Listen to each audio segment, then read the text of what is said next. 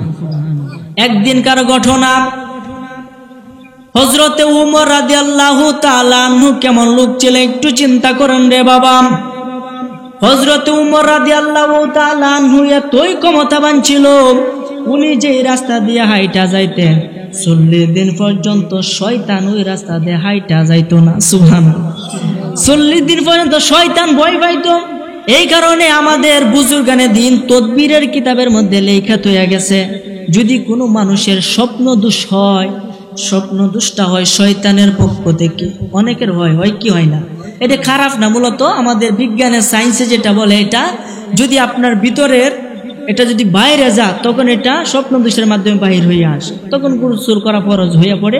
তো যাই হোক, এই স্বপ্ন দোষ হইলে মানুষ আস্তে আস্তে দুর্বল হতে থাকে, চিকন হতে থাকে, তার ভিতর থেকে ক্যালসিয়াম গুলা, শক্তিগুলা বাহির হতে থাকে। তো এই স্বপ্ন দোষ যাদের হয়, এটা হয় শয়তানের পক্ষ থেকে।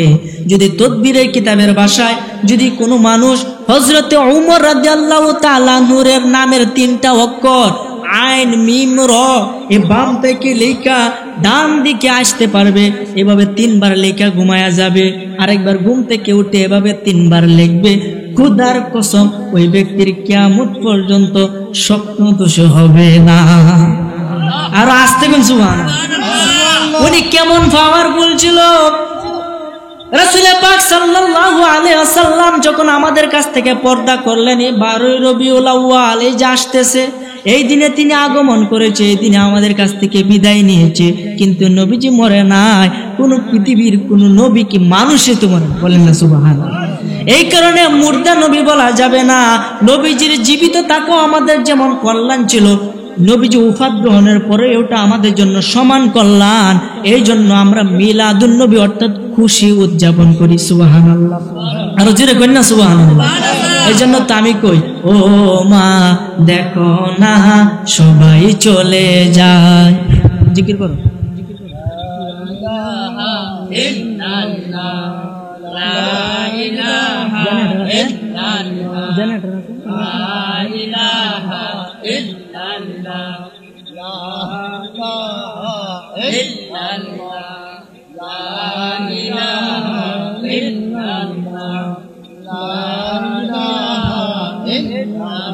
জোরে জিকির করুন, জোরে।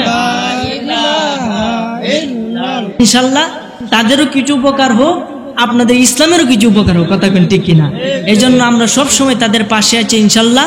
তারা যদি আমাদের পাশে থাকতে পারে, আমরা কেন পারবো না, কথা কোন ঠিক কিনা। এই জন্য সবসময় তাদের পাশে থাকবে। রাসূল সাল্লাল্লাহু আলাইহি ওয়াসাল্লামের এই আগমনের মাস হলো এটা হলো বরকতের মাস, এটাই হলো রহমতের মাস। রাসূল পাকের যুগে রাসূল পাক সাল্লাল্লাহু আলাইহি ওয়াসাল্লাম 12 রবিউল আউয়াল সোমবার দিনে এই দুনিয়ায় আসার কারণে ওই সময়ে যত মা গর্ভধারিণী ছিল প্রত্যেকের গর্ভ থেকে নবীজির উসিলায় সবাইরে ছেলে সন্তান বানাইয়া দুনিয়াতে পাঠাইছিল, বলেন সুবহানাল্লাহ। এটা কাসাইসুল কুবরা ইমাম জালালউদ্দিন সুয়ুতি রহমতুল্লাহ আলাই প্রথম খণ্ডের 80 পৃষ্ঠার মধ্যে সুন্দরভাবে লিখছে, বলেন না সুবহানাল্লাহ।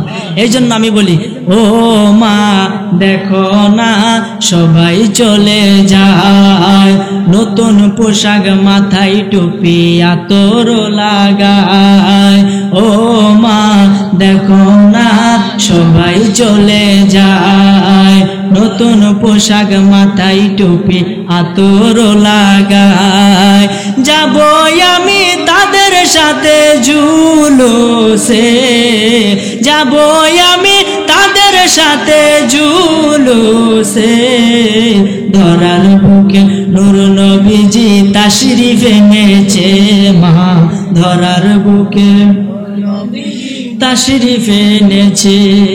এই রবিউল আউয়াল মাসের 12 তারিখে আসলেন দয়াল নবী এই ধরাতে, সুবহানাল্লাহ।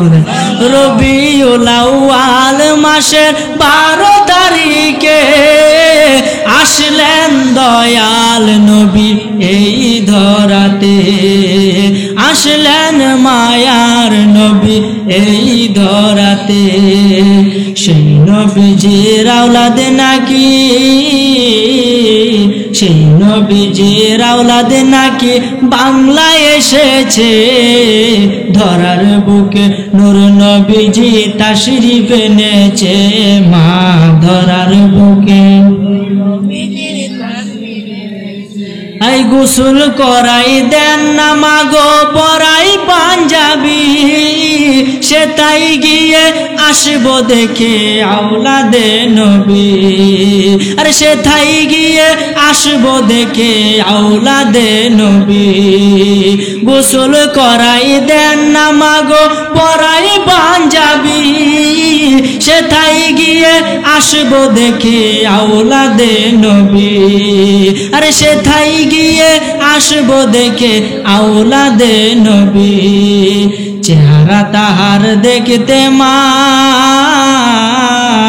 চেহারা তাহার দেখতে আশাক ছুটে চলেছে, ধরার বুকে মায়ার নবী তাশরীফ এনেছে, মা ধরার বুকে দয়াল নবী তাশরীফ, বাজান আকাশ বাতাস খুশি নবীর আগমনে, নারায়ে রিসালাত স্লোগান তুলবে ময়দানে, ঠিক না ঠিক? যাইবেন কিনা আপনারা? ইনশাআল্লাহ। আরে আকাশ বাতাস খুশি নবীর আগমনে, নারায়ে রিসালাত স্লোগান তুলবে ময়দানে, আরে নারায়ে রিসালাত স্লোগান তুলবে ময়দানে, মনের স্বাদ মিটবে মা, মনের স্বাদ মিটবে মাগো গেলে জুলুসে, ধরার বুকে দয়াল নবী তাশরীফ এনেছে, মা ধরার বুকে জিন্দা নবী তাশরীফ এনেছে, মা ধরার বুকে মায়ার নবী তাশরীফ এনেছে। ও মা দেখো না সবাই চলে যায়, নতুন পোশাক মাথায় টুপি আতর লাগায়, ও মা দেখো না সবাই চলে যায়, নতুন পোশাক মাথায় টুপি আতর, আয়ে যাব আমি তাদের সাথে জুলুসে, বলেন যাব আমি এই জুলুসে, ধরার বুকে মায়ার নবী তাশরীফ এনেছে, মা ধরার বুকে তাশরীফ এনেছে। জোরে বলেন না সুবহানাল্লাহ, আর আওয়াজ করে বলেন না সুবহানাল্লাহ। আমার ভাইরা বাবারা বন্ধুরা, নবীজির আগমনের কথা যদি আমি বলি সারা রাত্র বললে এর ফজিলত শেষ হবে না রে বাবা। নবীজির আগমন কালে এত আশ্চর্য রকমের কারামত ঘটেছিল রে বাবা। তখন আরবের অবস্থা তেমন ভালো ছিল না, মানুষ খেতে পারত না, ক্ষেতের মাঝে ফসল হইতো না, মানুষ অনাহারে জীবন যাপন করত, খুব কষ্টে তাদের জীবন অতিবাহিত হয়েছিল। এই মুহূর্তে কুসংস্কারে এই পুরা আরব রাজ্য ভরে গিয়েছিল, মানুষ মূর্তি পূজা শুরু করেছিল, অন্ধকার আচ্ছন্ন, তাদের কলবটা তাদের দেহটা পুরাটাই অন্ধকারে নিমজ্জিত ছিল। কুসংস্কারে বিশ্বাস করত, মেয়ে লোকরে জীবিত কবর দিত, মেয়েদের কোনো সম্মান ছিল না, তারা কোনো সম্পত্তির ভাগ পাইতো না। এই মুহূর্তে ওই জায়গার মধ্যে একজন নবী পাঠানো খুবই দরকার ছিল। তখন আমার আল্লাহ দু জাহানের বাদশা নবী, পাপি তাপি উম্মতের কান্ডারি নবী, দয়াল নবী, মায়ার নবীকে মায়া কইরা আমাদের জন্য এই 12 রবিউল আউয়াল সোমবার দিনে এই দুনিয়ার মধ্যে যখন পাঠাইবে, রাত্র আর দিনে লাগছে কাজ্জা। রাত্র ডাক দেয়া কয়, মাওলা তোমার নবীরে আমি রাত্রের মধ্যে পাঠাইবা যাতে আমি রাত্র ধন্য হইয়া যায়। দিনে ডাক দেয়া কয়, মাওলা তোমার নবীরে দিনের মধ্যে পাঠাইবা যাতে আমি দিন খুশি হইয়া যায়, আমি দিন ধন্য হইয়া যায়। এখন আমার আল্লাহ দুইজনে প্রভু, রাত্রের মাবুদ, দিনের মাবুদ। এখন নবীজিরে যদি রাত্রে ফাড়া, দিনে বেজার হবে, দিনে ফাড়াইলে রাত্রে বেজার হবে। তখন আমার আল্লাহ সুন্দরভাবে সুবহে সাদিকের সময়ে, অর্থাৎ না দিন না রাত, যখন একটু একটু ফসল, একটু একটু অন্ধকার, অন্ধকারও আছে ফর্সাও আছে, এই মুহূর্তে নবীজিকে দুনিয়ার মধ্যে পাঠাইছে। এতে উভয় পক্ষ খুশি হইয়া গেছে।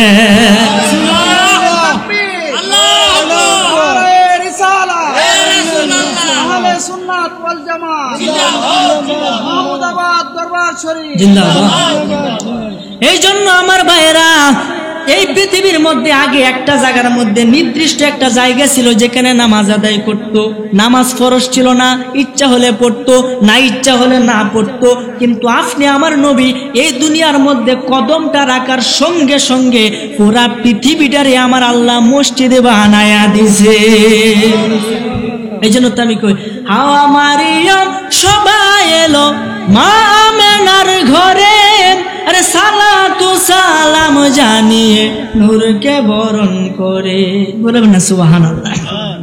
হাওয়া মারিয়াম সবাই এলো মা আমেনার ঘরে, আরে সালাতু সালাম জানিয়ে নূরকে বরণ করে, আরে রাহমাতুল লিল আলামিন, আরে রাহমাতুল লিল আলামিন কুল কায়নাত পেল সুন্দর বাগান দেখিতে মদিনাতে চলো, সুন্দর বাগান দেখিতে ও মদিনা, ও মদিনা, ও মদিনা রে, ও মদিনা, ও মদিনা, ও মদিনা রে। জোরে বলেন না সুবহানাল্লাহ। ওই নবীর আগমন মুহাম্মদ, 4 অক্ষরের নাম, মিম হা মিম দাল। আরে সাইরের মধ্যে আছে হাকিকত, সাহিত্যের ভিতরে আছে হাকিকত। বাবারে আরশ কুরসি লৌহ কলম কয়টা? শরীয়ত তরিকত হাকিকত মারেফত কয়টা? শরীয়ত লিখতেও 4টা অক্ষর, তরিকত হাকিকত মারেফত লিখতেও কিন্তু 4টা অক্ষরে, বলেন না সুবহানাল্লাহ। কাদরিয়া চিশতিয়া নকশবন্দিয়া মুজাদ্দিদিয়া কয়টা হইল? 60 তরিকা বাবারে। 4 জন ইমাম, হযরতে আবু হানিফা, হযরতে ইমাম আহমদ, হযরতে ইমাম মালিক, ইমাম শাফি রাহমাতুল্লাহ আলাইহি, কতক্ষণ ঠিক কিনা? 60 জন খলিফা, হযরতে আবু বকর রাদিয়াল্লাহু তাআলা আনহু, হযরতে উমর রাদিয়াল্লাহু তাআলা আনহু, হযরতে উসমান, হযরতে আলী রাদিয়াল্লাহু তাআলা আনহু। খলিফা কয়জন? এই জন্য নবীজির নাম মিম হা মিম দাল 4 অক্ষরের নাম। এই জন্য সমস্ত মানে আমাদের গুরুত্বপূর্ণ জিনিসগুলা হলো 4টা, কথা বলেন ঠিক কিনা? এই জন্য আমার ভাইরা বাবারা বন্ধুরা, মুহাম্মদ মিম দ্বারা শুরু। এই জন্য মসজিদ মিম দেয়, মাদ্রাসা মিম দেয়, মুফতি মিম দেয়, মুনাজের মিম দেয়, মুফাসসির মিম দেয়, মুকাব্বির মিম দেয়, মিম্বার মিম দেয়, কথা বলেন ঠিক কিনা? এই জন্য আমার ভাইরা বাবারা বন্ধুরা, নবীর নামের মিমের কি হাকিকত, নবীর নামের মিমের কি বরকত। বাবার যদি কোনো মানুষ মিমের সাধনা করতে পারে, যদি কোনো মানুষ প্রতিদিন 4444 বার করে একটা ফেরেশতার নাম সঙ্গে করে যদি মিম অক্ষরটা উচ্চারণ করতে পারে 28 দিন কিংবা 21 দিন, তাহলে মিমের আমেল হইয়া যাবে। তখন মিম দ্বারা সে বড় বড় কাজ সম্পাদন করতে পারবে। যারা বলেন সুবহানাল্লাহ। তাহলে এই মিম, নবীজির নামের মিমের যদি এত দাম থাকে, তাহলে উনার কেমন দাম একটু চিন্তা করেন। আর আমরা উনার উম্মত হয়ে রাস্তাঘাটে বৈশা শাস্টলে বই আড্ডা দেই, বিড়ি সিগারেট খায়, এর বদলাম হের বদলাম, আমরা অলরেডি করতেই তাই। এটাই কি নবীজির আদর্শ? এই নবী আমাদের জন্য কত কষ্ট করছে, আর আমরা তাদের জন্য কোনো কিছু, আমি তার জন্য কোনো কিছু করতে পারি না, কথা কোন ঠিক কিনা? মনে রাখবেন, উম্মতে মুহাম্মদের মধ্যে যদি আপনি অপরাধী হইয়া যান, আপনার কপালে শনি, জীবনে শনি উদ্ধার করতে পারবেন, কথা কোন ঠিক কিনা? আরে উম্মতে মুহাম্মদী যারা হবে অপরাধী, আরে উম্মতে মুহাম্মদী যারা হবে অপরাধী, তাদের দুঃখে রবে না সীমানা, আশেক জনা নবীরেশকে হইয়া যাও গাফানা, নবীরেশকে হইয়া যাও গাফানা, আশেক জনা নবীরেশকে হইয়া যাও গাফানা। হায়াত মত রিজিক দৌলত নিজের কাছে রাখলেন মজুদ, বাকি সব দিয়াছেন নবীরে আল্লাহ, বাকি সব দিয়াছেন নবীরে। আরে হায়াতুল মুরসালিন নবী ধ্যান করিলেই দেখা পাবি, হায়াতুল মুরসালিন নবী ধ্যান করিলে দেখা পাবি। থাকতে সময় করো তার সাধনা ওরে, থাকতে সময় করো তার সাধনা। আশেক জনা নবীর এশকে হইয়া যাও গাফানা, তোমরা নবীর এশকে হইয়া যাও গাফানা। আশেক জনা নবীর এশকে হইয়া যাও গাফানা। নবুয়তের শেষের দিকে সাহাবীদের বললেন ডেকে, হযরত আলী এলেমের দরজা। নবী বলছেন হযরত আলী এলেমের দরজা। আনা মাদিনাতুল ইলম ওয়া আলী বাবুহা, বলেন না সুবহানাল্লাহ। হযরত আলী কয় নবীর সাথে দেখা করবা একবার, আমি আলীর সাথে দেখা হবে দুইবার। সমস্ত সাহাবীরা কইছে এটা কি আলী, তুমি কি নবীতে বড় হয়েছো গা, বিচার হবে তোমার ওই কাঠগড়ার মধ্যে। লইয়া গেছে গা ওই বিচার কাঠগড়ার মধ্যে আলীরে লইয়া। নবীজিরে ডাক দেখো, ইয়া রাসূলুল্লাহ, আলী কই আপনার সাথে দেখা বিলে একবার, আলীর সাথে বিলে দুইবার। আলী কি আপনার থেকে বড় হয়ে গেছে গেলে কি? তখন আলীরে নবীজি জিজ্ঞাসা, এই আলী তুমি কি কও? নবীজি আমনে যেটা কইছে আমি তুই এটাই কই। ও কেমনে? আমনে বলছেন আনা মাদিনাতুল ইলম ওয়া আলী বাবুহা, আমি যদি এলেমের শহর হই, আলী হলো সেই শহরের দরজা। এখন দরজা দিয়ে আপনার সাথে দেখা করবে, আবার দরজা দিয়ে বের হবে। একবার যাওনের সময় দেখা হবে, আবার আমনের সময় দেখা হবে।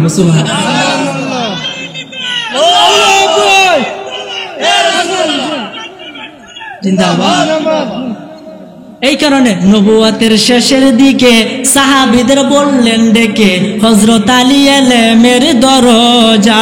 নবী বলছেন হযরত আলী এলেমের দরজা। এই বিদায় হজে বলে গেলেন, আলীকে দেখাইয়া দিলেন। বিদায় হজে বইলা গেলেন, আলীকে দেখাইয়া দিলেন। আলী দিবে পথের নিশানা বাবা, আলী দিবে পথের নিশানা। আশেক জনা নবীর এশকে হইয়া যাও গাফানা, নবীর এশকে হইয়া যাও গাফানা। আশেক জনা নবীর এশকে হইয়া যাও গাফানা। স্বয়ং আল্লাহ তাআলার মুখের বাণী, খুলে দেখো কুরআন খানি, সূরা মাইদার আয়াত ৩০। হায় রে সূরা মাইদার আয়াত ৩০। আল্লাহ তাআলার মুখের বাণী, খুলে দেখো কুরআন খানি, সূরা মাইদার আয়াত ৩০। হাশেম বলে উসিলা বিনে, অদম খলিল বলে উসিলা বিনে, কে তোরা বেশেষ নিদানে। এই অধম বলে উসিলা বিনে, কে তোরা বেশেষ নিদানে। নবীর সাথে রাখলে না দেনা আশেক জনা, নবীর এশকে হইয়া যাও গাফানা। তোমরা নবীর এশকে হইয়া যাও গাফানা। আশেক জনা নবীর এশকে হইয়া যাও গাফানা। এই উম্মতে মুহাম্মদী যারা হবে অপরাধী, উম্মতে মুহাম্মদী যারা হবে অপরাধী, তাদের দুঃখে রবে না সীমানা। আশেক জনা নবীর এশকে হইয়া যাও গাফানা, নবীর এশকে হইয়া যাও গাফানা। আশেক জনা নবীর এশকে হইয়া যাও গাফানা। জোরে বলেন সুবহানাল্লাহ। সে নবীর প্রেমে আমরা পড়তে চাই কিনা বলেন? কেলা কেলা চাই না, একটু আতুডায় চাই। এটা হলে উঠে নাই তো, আমরা জুসি উঠতে উঠছি বাজান। আমি কিন্তু আপনাদেরই সন্তান, আমি আপনাদের দোয়ায় বিভিন্ন জায়গার মধ্যে ওয়াজ নসিহত করি। আমার এত যোগ্যতা নাই, তবে যোগ্যতা থাকলেই আলেম হওয়া যায় না যদি নবীর মুহাব্বত অন্তরে না থাকে। কথা কোন ঠিক কিনা? আরে কোরআন হাদিস পড়লে সবাই আলেম তো হয় না। আরে কোরআন হাদিস পড়লেই সবাই আলেম তো হয় না। এই নবীর প্রেমে মজল যারা, তারাই মাওলানা। সুবহানাল্লাহ। আপনিও মাওলানা যদি নবীর প্রেম আপনার ভিতরে থাকে। তিন ভাতা পড়ছুন না, কোনো ভয় নাই।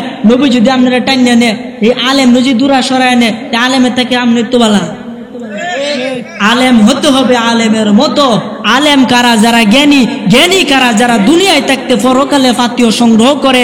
পরকালে ফাতিহ হলো নবীর দুরূদ, নবীর অনুসরণ। বলেন সুবহানাল্লাহ। এই জন্য হযরতে উমর নবীজির কেমন অনুসরণ করছেন। একদিন রাত্রেবেলা তিনি যখন বাদশাহ, সবাই ঘুমায় গেছে, তিনি সুন্দরভাবে তার বেশটারে ফালদায়া 14 বেশে বাড়ির থেকে বাইর হইয়া তিনি তার নগরীর মধ্যে হাইটা হাইটা দেখতেছে কেলা কোন অসুবিধার মধ্যে আছে। সুবহানাল্লাহ। কেমন অনুসরণ নবীজিকে করতে, একটা ঘরের মাঝে গেছেন, দেখতেছে দূর থেকে একজন মহিলা চুলার মাঝে আগুন ধরাইছে, ধরানোর পরে একটা পাত্র এটার মাঝে দিয়া পানির মাঝে টকবক করতেছে, কি যেন রান্না করতেছে। তার ছেলে বলতেছে আম্মু খাওয়ান দেও, খাওয়ান দেও, তাড়াতাড়ি খাওয়ান দেও, আর কান্নাকাটি করতেছে। হযরতে ওমর রাদিয়াল্লাহু তাআলা আনহু দূর থেকে সবগুলা পর্যবেক্ষণ করতেছে। হঠাৎ করে ছেলে কাঁদতে কাঁদতে ঘুমায়া গেছে। ওই মাও কি করছে, এই হাড়িটারে এই চুলার থেকে নামায়া নিচে রাইকা সেও ঘুমায় গেছে। হযরতে ওমর রাদিয়াল্লাহু তাআলা আনহু এই কেমন আশ্চর্য ব্যাপার, ছেলে এতক্ষণ কানলো, সে খাওয়ান দিল না, যে বল ওইতাছে ওইতাছে, এখন খাইন্দা ছেলে ঘুমায় গেছে, এখন সে ডেকডারে নামাইয়া সেও ঘুমায় গেছে, কিছু খাইলো না। এর হাকিকত কি আমি জানতে চাই, বলেন সুবহানাল্লাহ। হযরতে ওমর রাদিয়াল্লাহু তাআলা আনহু দরজার মধ্যে গিয়ে টোকা দেয়, বলে আম্মা দরজাটা খুলো। ওই মহিলা দরজা খুলে দেখে একজন অচেনা লোক, ওমর যে বাদশা চিনে না, 14 বেশ। তখন বলতেছে ও মা, তোমার একটা জিনিস আমার কাছে আশ্চর্য লাগছে, দয়া করে আর ব্যাখ্যা কি তুমি একটু আমাকে দাও। ওই মহিলা ডাক দিয়ে কই বাবা তোমার কি সমস্যা আমাকে খুলে বলো। উমর রাদিয়াল্লাহু আনহু ডাক দিয়া কই মা, আমি দূর থেকে দেখলাম তোমার ছেলে খাবারের জন্য কাঁদতাছে, কিন্তু তুমি চুলার উপরে উনুনের উপরে পাত্র রাইখা লাকড়ি দ্বারা তুমি আগুন ধরাইয়া টকবক করতেছে। আমি দূর থেকে শুনলাম তুমি কি রান্না করলা, তোমার ছেলেরেও দিলা না, তুমি নিজেও খাইলা না, তাহলে তুমি কি রান্না করলা আমাকে একটু দেখাও। তো বাবা তাহলে আসো আমি তোমাকে দেখাই আমি কি রান্না করছি। পাত্রের উপরে যে ঢাকনা ছিল ঢাকনাটারে তুলছে, তোলার পরে দেখে কিছু পাথর আর কিছু পানি, এটা দিয়া জাল দিছে যাতে ছেলে বুঝে ঘরের ভিতরে খাওয়ান আছে, মা রান্তাছে, ছেলে যাতে এইটুকু বুঝে। আর মা তো জানে যে আমার ঘরে কিছু নাই। ডাক দিয়ে কয় বাবা আজকে 3-4 দিন ধরে আমি উপবাসে আছি, আমি কোনো কিছুই পাই না খাইতে, আমি খুব কষ্টে আছি। এই উমর ডাক দিয়ে কই তাহলে বাদশা উমরের কাছে যাইতা। তো কেন? বাদশা উমরের কাছে যাবার ক্ষমতা তো আমার নাই, ওনাকে তো আমাদের ভয় লাগে, কেমনে তার কাছে যাব। উমর রাদিয়াল্লাহু তাআলা আনহু ভিতর থেকে একটা চিৎকার দিছে, হাইরে আমি বিলে অর্ধ পৃথিবীর বাদশা, আমার অঞ্চলের ভিতরে একজন মহিলা 3 দিন যাবত না খাইয়া আছে, আর আমি আরামের বিছানায় ঘুমাইছি। হাইরে আল্লাহ যদি আমারে জিগায়, নবী যদি আমারে ধরে, আমি কি জবাব দিব? অথচ তিনি দুনিয়া থাকতে বেহেশতে সার্টিফিকেট পাইছে। আমরা এত পড়াশোনা করি কেন লাগে? সার্টিফিকেটের লাগে, যাতে চাকরি হয়। আর তিনি বেহেশতের সার্টিফিকেট কোনো কিছু অর্জন না করে নবীর প্রেম দ্বারাই পাইছে। সুবহানাল্লাহ কইতেন না? তিনি ফায়াল চেয়ার পরও তার কত ভয়, তিনি দৌড়িয়া গেছে বাইতুল মাল, যেখানে রাষ্ট্রীয় সম্পদ রাখা হয়। বাইতুল মালে ডাক দিয়ে ওই বাইতুল মালের ধার রক্ষক দরজা খুল। হুজুর আপনি এত রাত্রে কেন আসছেন? তাড়াতাড়ি দরজা খুল, তাড়াতাড়ি আডার বস্তা চিনির বস্তা আমার মাথা তুলে দে। হুজুর আমি থাকতে আসনে কেন? বেশি বুঝিস না, আমার রাজত্বকালে একজন মহিলা 3 দিন যাবত না খাইয়া আছে। আমার নবী যদি আমাকে জিগায়, ওমর তুই যিনি বাদশাহী এইভাবে পালন করছস, একজনে না খায়া রয়েছে, তুই তো খায়া আসলে, তখন আমি কি জবাব দিব? এর প্রায়শ্চিত্তর জন্য আমি আমার মাথার মাঝে তুইলা, আমি আমার নিজ মাথার মাঝে তুইলা ওই মহিলার বাড়িতে খাবার পৌঁছে দিব। জোরে বলেন সুবহানাল্লাহ। নারে তাকবীর, নারে রিসালাত, নারে রিসালাত। যাই হোক হুজুর আসছে, আলহামদুলিল্লাহ। হুজুর অনেক দূর থেকে আসছেন, অনেক দূর থেকে আসছেন। আল্লাহ যেন হুজুরের হায়াতে বরকত দান করে, বলেন আমিন। যাই হোক আলোচনা কিন্তু শুরু করলে শেষ করা ভাবনা। অনেক আলোচনা করেছি, আসলে আমি ছোট মানুষ, আমার বয়স এত না। হ্যাঁ, আপনাদের দুআয় রাসূল পাক সাল্লাল্লাহু আলাইহি ওয়াসাল্লামের একজন নগণ্য উম্মত হিসেবে যেন আল্লাহ আমাকে কবুল করে, বলেন আমিন।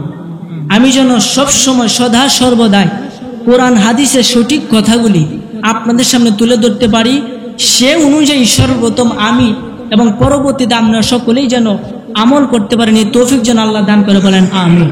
আমি যে কথাটুকু বলেছি কেউ আমার কথায় কষ্ট পাইছেন? যদি কষ্ট পায় থাকেন আল্লাহর রাস্তায় আমি ছোট মানুষ, ক্ষমা প্রার্থী, ক্ষমা চাই। আমার জন্য দোয়া করবেন, হুজুরের কাছে আমি দোয়া চাই, সকলের কাছে দোয়া চাই। যে আলোচনা করেছি আল্লাহ যেন আপনাকে আমাকে পরিপূর্ণ নবীর সুন্নত মোতাবেক জীবন ধারণ করার মতন তৌফিক, ক্ষমতা, মন মানসিকতা দান করে, বলেন আমিন।